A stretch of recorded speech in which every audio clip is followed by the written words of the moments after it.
Hello friends, সবাই কেমন আছো? আশা করি সবাই ভালো আছো। আমি অন্বেষা চলে এসেছি একটা নতুন ভিডিও নিয়ে। তোমরা আগের মিনি ভ্লগে দেখেছিলে যে আমাদের কলেজে ইন্টার্নশিপ চলছিল, যেখানে দাদা একটা কম্পিটিশন অ্যারেঞ্জ করেছিল 2024 ভার্সেস 2025, মানে আমাদের সিনিয়রদের সঙ্গে।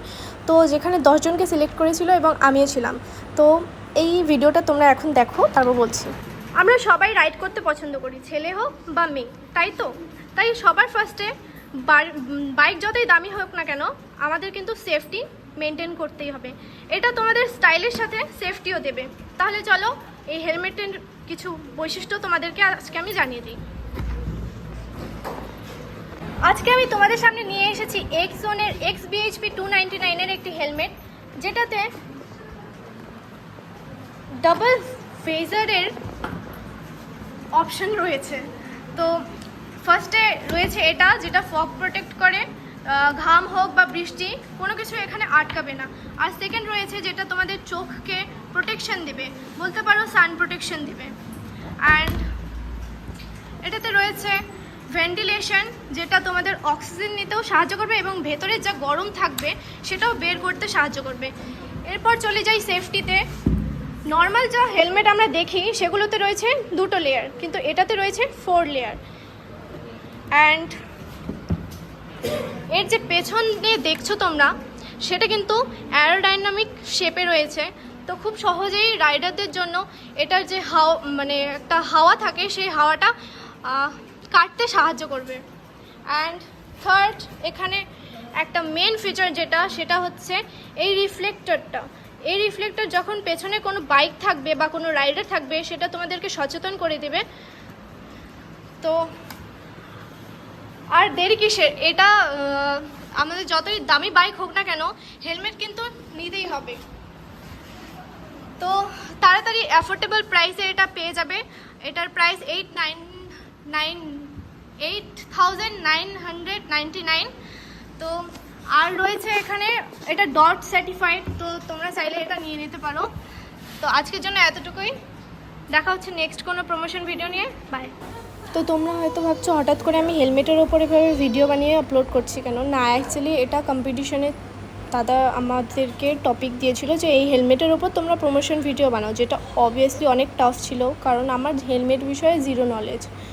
আর আমার অপোনেন্টে যে ছিল অঙ্কিতা দি, মানে ভিডিও লাইফস্টাইল ব্লগ বানায়, তো ভিডিও বানানোতে প্রো বলতে পারো।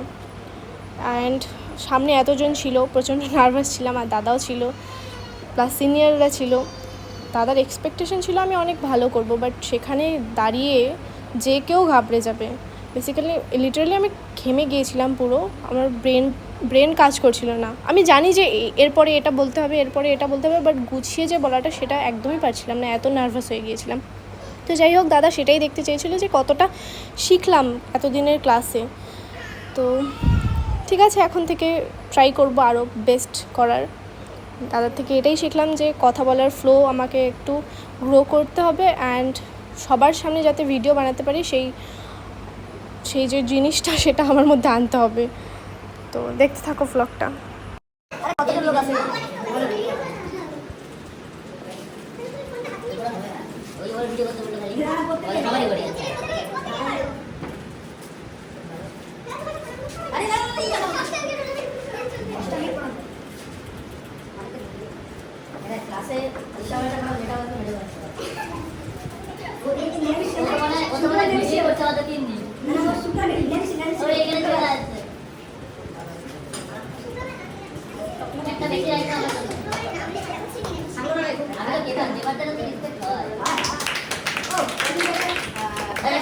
প্রতিদিন করি, কারণ হচ্ছে আমি এটা ওর মধ্যে থেকে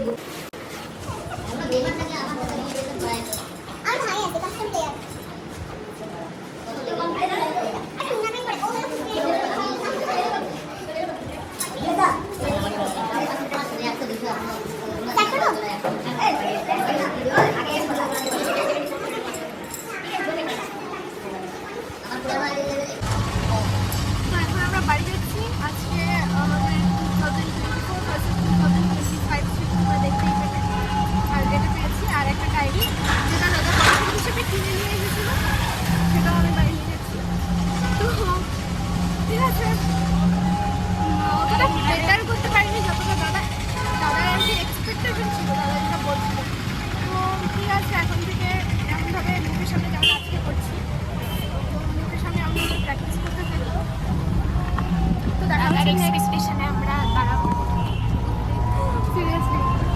আরেকজন রয়েছে।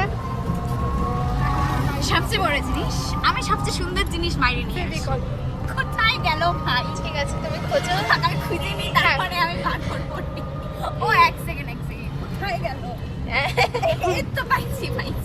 আমার সবচেয়ে বড় অ্যাচিভমেন্ট ফেভিকল ভাই। যেটা কিন্তু অনেক টাকা লাগে ভাই, 10 টাকা লাগে। ভাঙা মন চিপকাই সেটা দিয়ে। সত্যি না, আমি আমার হাত চিপকাবো ভাই, হাতও চিপকাই। কারো হাত পেলে হাত চিপকাবো আমার হাতের। তাহলে দেখা হচ্ছে নেক্সট কোনো ভিডিওতে। আজকে আমি এই ভিডিওটা জাস্ট মানে একটা স্মৃতি বলতে পারো, একটা মেমোরি হিসেবে রেখে দিচ্ছি।